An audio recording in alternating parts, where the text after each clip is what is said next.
Hello मेरे प्यारे बच्चों, आज की वीडियो में हम लोग क्लास 10th के प्री बोर्ड एग्जाम के लिए साइंस का पेपर लीक करने वाले हैं। ध्यान से देखना इस वीडियो को और इसमें मैंने जो जो क्वेश्चंस बताए हैं ना, उन सारे क्वेश्चन को अच्छे से नोट डाउन कर लेना, क्योंकि ये क्वेश्चन ऐसे हैं जो पिछले साल भी प्री बोर्ड के एग्जाम में आए थे, उससे पहले भी आए थे और कई बार ये जो क्वेश्चन है वो बोर्ड एग्जाम में भी आ चुके हैं। सो मोस्ट इंपॉर्टेंट क्वेश्चन है, ध्यान से नोट कर लेना, अच्छे से इनकी तैयारी करके जाना।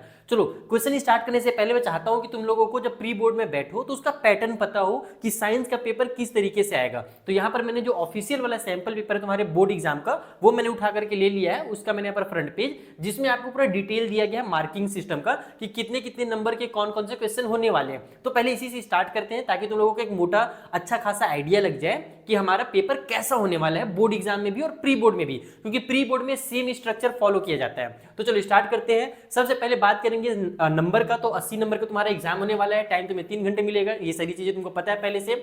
यहां से स्टार्ट करते हैं कि जो सेक्शन ए है हमारा, उसमें 16 तुम्हारे पास सिंपल या कॉम्प्लेक्स कह सकते हो एमसीक्यूज होंगे एंड 4 असर्शन रीजन के भी क्वेश्चन होने वाले हैं। टोटल तुम्हारे पास 1 नंबर के क्वेश्चन होंगे। ठीक है, सारे जो क्वेश्चन मिलेंगे तुमको वो एक एक नंबर का क्वेश्चन मिलेगा। ठीक है, जो पहला वाला सेक्शन है क्या रहेगा, इसमें 16 एमसीक्यूज हो गया और 4 नंबर का असर्शन रीजन का क्वेश्चन रहने वाला है। तो टोटल मिलाकर के 20 नंबर का क्वेश्चन बनेगा सेक्शन ए से। उसके बाद आ जाओ सेक्शन बी में, तो यहां पर 6 शॉर्ट आंसर क्वेश्चन होने वाले हैं, जिसके 2 नंबर मिलेंगे तुमको। ठीक है, 2-2 नंबर के क्वेश्चन मिलेंगे तुमको, 6 क्वेश्चन। फिर सेक्शन सी में आओगे तो वहां पर 7 क्वेश्चन है, वो भी शॉर्ट वाले रहेंगे, लेकिन उसमें तुमको थोड़ा सा लंबा लिखना पड़ेगा, इसलिए वहां पर तुमको 3 नंबर मिलेगा। थोड़ा सा दिमाग ज्यादा लगाने वाला क्वेश्चन कह सकते हो। फिर सेक्शन डी जो है, वहां पर 3 लॉन्ग आंसर के क्वेश्चन होंगे, जहां पर तुमको 5 नंबर मिलने वाला है, 5 नंबर एक एक क्वेश्चन में। और सेक्शन ई जो है, उसमें 3 सोर्स बेस्ड क्वेश्चन कह लो या केस स्टडी वाला क्वेश्चन, जिसको हम लोग पैसेज वाला क्वेश्चन बोल सकते हैं, है ना। तो ये सारे क्वेश्चन जो है वो तुमको सेक्शन ई में देखने को मिलेंगे और उनके जो नंबर होंगे ना, 4-4 नंबर करेंगे। जो 3 क्वेश्चन है तो 4-4-4 करके तुम्हें टोटल 12 नंबर वहां पर मिलने वाला है। तो इस तरीके से तुम्हारा क्वेश्चन पेपर का पैटर्न रहने वाला है बोर्ड एग्जाम में भी और प्री बोर्ड एग्जाम में। अब चलो चैप्टर वाइज हम लोग जो इंपॉर्टेंट मोस्ट इंपॉर्टेंट क्वेश्चन हैं जो तुम्हारे एग्जाम में एकदम पक्का आने वाले हैं, उन्हें देखते हैं। हमारा पहला जो चैप्टर है, chapter number 1, chemical reactions and equations. इसमें पहला जो मोस्ट इंपॉर्टेंट क्वेश्चन है वो ये रहा, right a balanced chemical equation with state symbols for the following reaction. ये फर्स्ट क्वेश्चन है। सेकंड वाला क्वेश्चन उससे भी ज्यादा इंपॉर्टेंट है, ये कई बार एग्जाम में आ चुका है कि why does the colour of copper sulphate solution change when an iron nail is dipped in it. ये हमारा सेकंड क्वेश्चन मोस्ट इंपॉर्टेंट। और चैप्टर नंबर 1 से ये वाला क्वेश्चन तो छोड़ना ही मत, जहां पर तुम्हें एक्सोथर्मिक और एंडोथर्मिक के बारे में पूछा जा रहा है, तो इनके बारे में डिटेल में पढ़ के जाना। इन दोनों टॉपिक्स के अंदर से कहीं से भी क्वेश्चन आ सकता है। अब आते हैं सेकंड चैप्टर में, जिसका नाम है एसिड बेस एंड सॉल्ट। अब यहां से जो सबसे पहला मोस्ट इंपॉर्टेंट क्वेश्चन है वो ये है कि metal compound A react with dilute hydrochloric acid to produce effervescence. यहां पर हमारा क्वेश्चन आधा था ना, ये थोड़ा सा ऊपर नीचे लिखा हुआ है, कोई दिक्कत नहीं, यहां पर मैंने ब्रैकेट मार दिया। उसके बाद है कि the gas evolve extinguish a burning candle. यहां तक ये कंप्लीट होता है। अब तुमको पूछा क्या जा रहा है, इस क्वेश्चन में पूछ रहा ये रहा है कि राइट अ बैलेंस्ड केमिकल। इसके बाद ये यहीं पर होना चाहिए था, इसी लाइन में होना चाहिए था, कोई बात नहीं, थोड़ा सा एडिटिंग में आगे पीछे हो गया, तुम लोगों को समझ में आना चाहिए मेन। तो right a balanced chemical equation for the reaction if one of the compound form is calcium chloride. तो ये है तुम्हारा पहला most important question chapter number 2 से। अगर वहां पर तुमको क्वेश्चन को समझने में थोड़ा दिक्कत हो रहा हो आगे पीछे, तो मैंने दोबारा से यहां पर इसको इंक्लूड कर दिया है। इस तरीके से भी तुम इसको रीड करके देख सकते हो, तुम्हारे बुक का ये क्वेश्चन है, तुमको इजीली समझ में आ जाएगा। अगला इंपॉर्टेंट क्वेश्चन है, how is the concentration of hydronium ions H3O+ जिसे हम बोलते हैं affected when a solution of an acid is diluted। ये हमारा मोस्ट इंपॉर्टेंट क्वेश्चन है। नेक्स्ट क्वेश्चन इस चैप्टर से है, what will happen if a solution of sodium hydrocarbonate is heated, give the equation of the reaction involve. ये दोनों चीजें आपको इसमें कंप्लीट करनी है। इसी टाइप से जो क्वेश्चन होते हैं वो 3 नंबर के होते हैं। नेक्स्ट मोस्ट इंपॉर्टेंट क्वेश्चन जो कई बार एग्जाम में आ चुका है वो ये रहा कि what is a neutralisation reaction, give 2 examples. इस क्वेश्चन का आंसर मैंने भी अपने टाइम पे दिया हुआ था, बहुत मजेदार क्वेश्चन है, इसको तुम लोग समझ करके आराम से लिख सकते हो। इसका आंसर क्वेश्चन है कि why does distilled water not conduct electricity. जो डिस्टिल्ड वाटर होता है उसमें इलेक्ट्रिसिटी कंडक्ट नहीं होता, प्रवाह उसका नहीं चलता वहां पर, जबकि जो रेन वाटर है उसमें होता है। तो ये बहुत इंपॉर्टेंट क्वेश्चन है, मैंने खुद इसका आंसर किया था, मुझे बहुत मजा आया था, पूरे क्लास में इसका आंसर मैंने खुद से किया था। तो ये मेरे लिए ये जो क्वेश्चन है ना, बहुत मजेदार क्वेश्चन है, मुझे इसके साथ बहुत सारी मेमोरीज जुड़ी हुई है, लेकिन मैं यहाँ पर इसलिए नहीं लेकर के आया। इसके अलावा ये जो क्वेश्चन है मोस्ट इंपॉर्टेंट क्वेश्चन भी तुम्हारे लिए, इसलिए मैं क्वेश्चन को लेकर आया हूँ। चैप्टर 1 और 2 वहीं तक कंप्लीट होता है। अब स्टार्ट करते हैं हमारा chapter number 3, metals and non metals. और इसका जो पहला मोस्ट इंपोर्टेंट क्वेश्चन है वो ये रहा कि what would you observe when zinc is added to solution of iron sulphate, write the chemical reaction that take place. ये है तुम्हारे लिए बहुत इंपॉर्टेंट क्वेश्चन, क्योंकि इस चैप्टर से ये क्वेश्चन कई बार एग्जाम में पूछा जाता है। इस चैप्टर से जो अगला इंपॉर्टेंट क्वेश्चन है वो ये रहा, write the electron dot structure for the sodium, oxygen and magnesium. Okay, then इसके बाद इसी में आ जाता है कि show the formation of sodium oxide and magnesium oxide by the transfer of electrons. Then अगला जो थर्ड क्वेश्चन इसी से बनता है कि what are the ions present in this compounds. ये भी बहुत जरूरी क्वेश्चन है।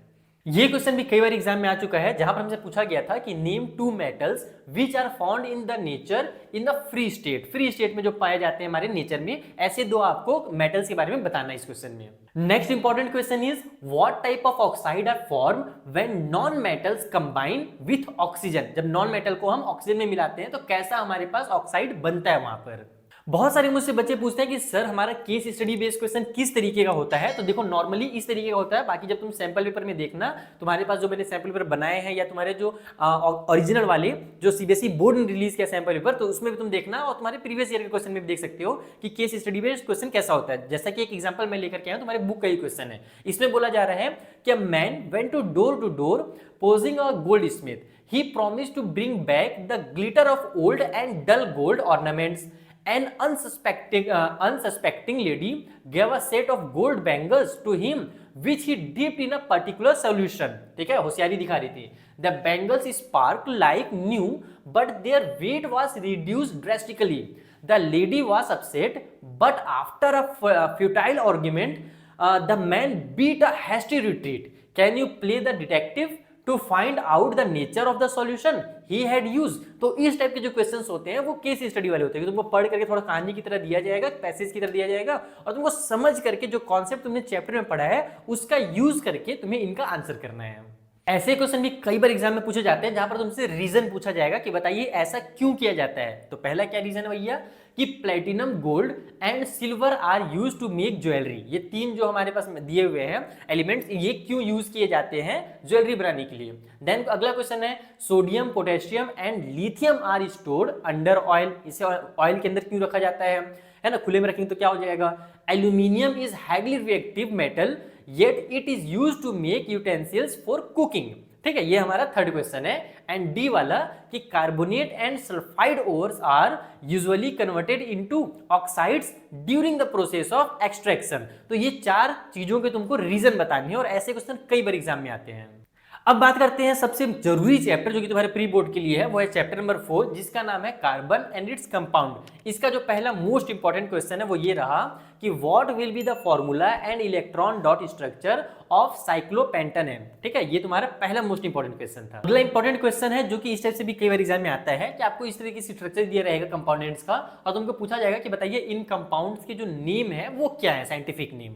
अगला क्वेश्चन कॉम्पिटेंसी बेस्ड टाइप का क्वेश्चन है। इसमें से पूछा जा रहा है कि mixture of oxygen and ethene is burn for welding. जब वेल्डिंग करते हैं तो ऑक्सीजन और एथीन का जो मिक्सचर है उसे बर्न किया जाता है, जलाया जाता है। तो क्या आप ये बता सकते हो कि क्यों mixture of ethene and air is not use, यानी कि एयर का और एथीन का मिक्सचर जो है उसका यूज क्यों नहीं किया जाता है। Next important question is how can ethanol and ethanoic acid be differentiate on the basis of their physical and chemical properties. ये क्वेश्चन तो मेरे से लिखवा लो तुम लोग कि बहुत ज्यादा इंपॉर्टेंट है, तुम्हारे इस बार एग्जाम में जरूर पूछा जाएगा। क्वेश्चन ये है कि why are carbon and its compounds used as fuels for most applications. Carbon और उसके कंपाउंड्स का ही ज्यादातर हम फ्यूल के लिए क्यों यूज करते हैं। And the last but not the least question is give a test that can be used to differentiate between saturated and unsaturated hydrocarbons. तो ये जितनी भी मैंने क्वेश्चंस बताया बेटा, ये हमारे केमिस्ट्री के पोर्शन से थे। अगर तुम चाहते हो कि इसी तरीके से मैं बायोलॉजी का और जो हमारा फिजिक्स का पोर्शन है उसके भी सारे चैप्टर्स में इंपॉर्टेंट क्वेश्चन करा दूं, तो जल्दी से कमेंट करके बताना। मैंने इसी वीडियो में उन सारे चैप्टर्स को इसलिए कवर नहीं किया क्योंकि उससे हमारा वीडियो बहुत ज्यादा लेंथी हो जाता है। अगर तुम लोग बोलोगे तो अगला जो हमारा वीडियो रहेगा उसमें मैं दोनों पोर्शन को, यानी कि बायो एंड हमारे फिजिक्स दोनों को मैं कवर कर दूंगा। अदरवाइज फिर हम लोग एक एक करके करेंगे, यानी कि बायो का एक अलग रहेगा जिसमें ज्यादा से ज्यादा मैं क्वेश्चन इंक्लूड करूंगा, एंड हमारे फिजिक्स के जो न्यूमेरिकल्स वगैरह सारी चीजें हैं सबको मैं अलग से कर दूंगा। तो जैसा तुम लोग चाहोगे वैसा मैं वीडियो बनाने वाला हूँ, जल्दी से कमेंट करके बताना। और वीडियो कैसा लगा ये भी बताना। सारे इंपॉर्टेंट क्वेश्चन है बेटा, कई बार एग्जाम में आ चुके हैं, इसलिए ध्यान से इन क्वेश्चंस की तैयारी करके जाना, हल्के में ना लेना इन क्वेश्चंस को। मिलेंगे हम लोग नेक्स्ट वीडियो में। Thank you for watching. हाँ, जाते जाते ये भी सुन लो कि अगर तुमको इसका पीडीएफ चाहिए ना, तो इसका पीडीएफ मैं अपलोड कर दूंगा अपने टेलीग्राम चैनल पे, तो टेलीग्राम भी ज्वाइन कर लेना, डिस्क्रिप्शन बॉक्स में उसका भी लिंक है।